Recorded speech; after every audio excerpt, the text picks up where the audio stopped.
everyone. We're just hoping everyone is enjoying the workshop so far.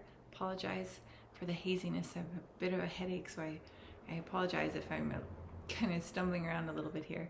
But yeah, I'm just really excited to hear about how everyone is doing. Please, feel free to send us an email.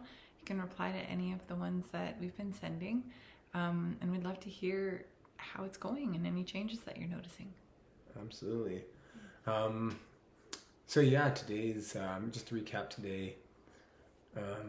Last week we were talking about goal setting, so getting specific on what you want, why, why it's important to you, looking at that whole process to make sure that you do have something that you're moving towards, and that something you could be big or small, but and then again looking at not just what you want, why it's important to you, how it's going to benefit your life, but then looking at the roadblocks that could potentially come, so that way you're preparing for those. And when those do come, it's not so big and scary. Absolutely. So, today's topic is visualization. So, visualizations really is the key to this goal setting, because with visualization, the whole purpose there is you're picturing what you want in your head. And you're not just picturing it, you're staring at a picture, but you're watching it like you would be watching it right now. So if I were to close my eyes, I can see the screen in front of me. I can see, what I'm looking at. And that's kind of the idea with visualization, is that you are taking the time to, again, watch the future that you want, whatever it is, big or small, like a movie in your head. And feel it. Yeah, absolutely. So the first thing there is, because I'm a visual person. Mm-hmm. So for me, it's seeing it. So really, closing my eyes and, whatever it is, can I see what I want? Am I in the scenario? What am I wearing? What am I doing? Who am I talking to? What's my day look like? If it, or if it's in a specific scenario, what does that look like? Who's around me? What am I saying? Mm-hmm. How does it feel now? And feel it not, feel as again, it's like I'm doing it right then and there. Like, this is done. This isn't something that is some way off in the distance. That's happening right now. It's your existence. It's your reality. You treat it like it's now. Absolutely. Mm-hmm. And so the idea with treating like it's now is that your brain doesn't know the difference between reality and when you imagine something in your head. So the whole idea there is it's a rehearsal, right? You're practicing these things for when they do come. So maybe you're an athlete and you're trying to get better at your sport, or maybe you are, it's business meeting, or it's a relationship, or asking that person out, or maybe it's, a vacation, whatever it is, you're seeing it in your head and you're rehearsing that. And so again, the body and the brain doesn't know the difference between the two. So it's giving you a chance to rehearse it and practice that in your head over and over again before the time comes for this to actually happen. This is super fascinating because they do studies on this. For example, they've done a few different ones, but one of the examples I'm going to give is one with using a piano, and they use a set of chords. So they had one participant group of them that had to practice piano every day for 15 minutes. And it was about a week, I think it was. And they have to practice every day. And then the next group they had one just learn it once, and that was it. And then they had the second group practice it, but they practiced in their head, just closing their eyes and visualizing their hand moving and doing the certain chords over and over and over again. And the really interesting part is when it came time to test it again to see how good they were, the people that actually did it in their head were actually better than the ones that did it in real life, which is really fascinating. Mm-hmm. So it lends to the idea and the purpose of this is that you're rehearsing that in your head, and you can do those reps over and over again, especially with something small like that. Or maybe it's, again, if you're an athlete and you're shooting a free throw, or you're making, throwing balls of quarterback, or whatever, any kind of thing you're doing, you can rehearse it so many times in your head so easily in such a short time. They did another study where they had a group of participants exercise, and they actually, on this one, they were just testing their bicep strength. And again, they had a control group. They did nothing, tested their strength 6 weeks before and after. They had another group do exercises every day, and then they had, 3 times a week, and then they had another group just visualize doing these exercises 3 times a week.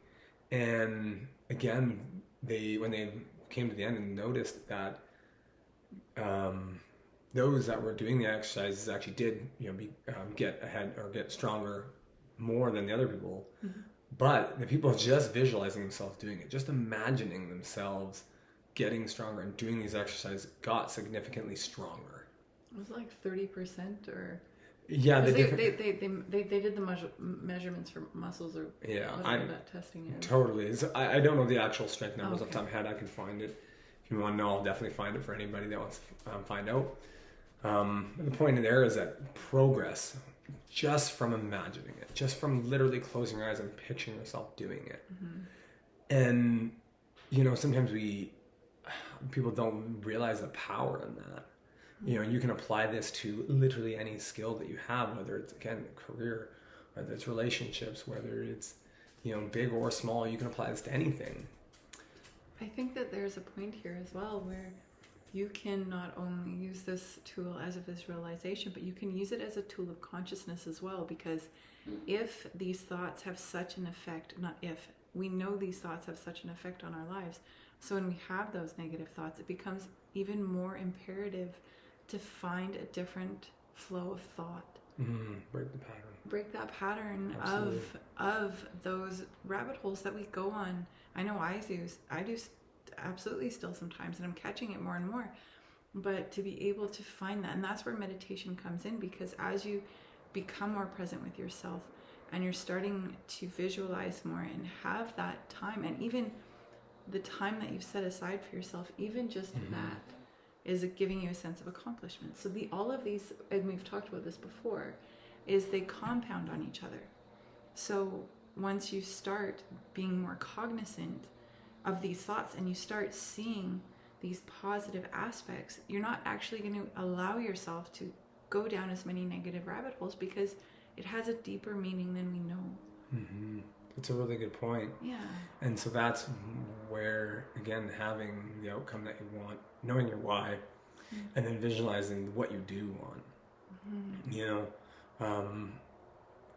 Again, that's again why the why is so important, and then again picturing it. So it becomes rehearsal. So when the time comes, you still have to do it. You still have to, whether it's whatever it is, you still have to do it. But it's become just routine. And it's so easy, so your nervous system understands what's going on, and it's not so scary. Mm-hmm. And you can do this with things that even scare you. Maybe not just positive goals and what you want, but things that you're nervous about. Maybe you're going ziplining, jumping out of a plane, doing some crazy stuff like that, or maybe it's stuff that scared you before. I have a story about that, actually, a really quick one. I had a pretty intense fear of flying, very, very visceral. Like even the sound of a plane going by, my heart would start pounding and then start sweating. But I had a year of no fear a few years ago, and one of the things I did is I was going to fly from Kelowna to Calgary to see my brother and see my new nephew. And the whole day I was on the farm, I was working outside, and we had planes go by all the time, and all day, almost every moment of the workday, I was saying, I'm strong, I'm strong, I'm strong. All day. And then I got to the airport, I had my music going, I'm strong, I'm strong. My heart was going 100%. I'm strong, I'm strong. I got on the plane, halfway through the flight, I was laughing. I noticed I was laughing. I think someone looked at me like I was a nut job, because I was free. I had no fear, none. It's like it didn't even exist anymore. It was... Because you're making, and the cool part there is you're making the unknown known. Yeah.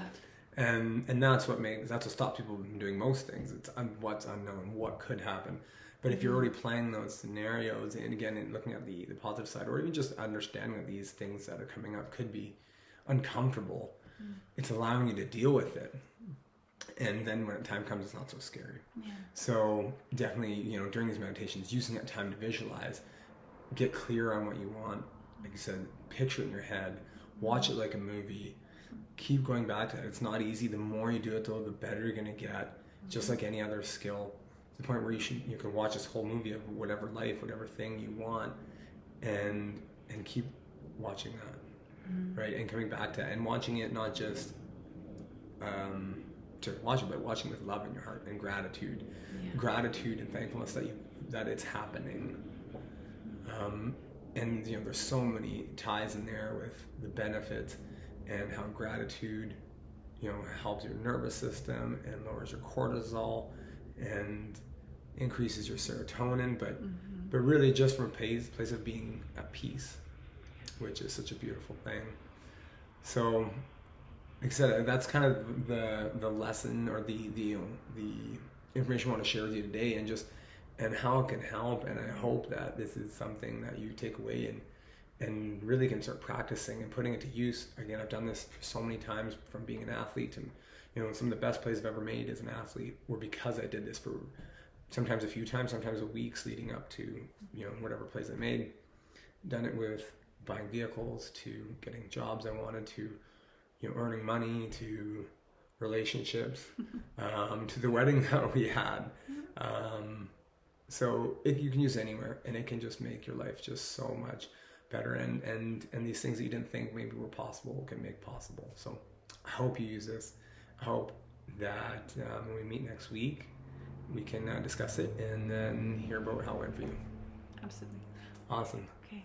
So thank you so much, and we'll catch you on the next one. Bye. Bye.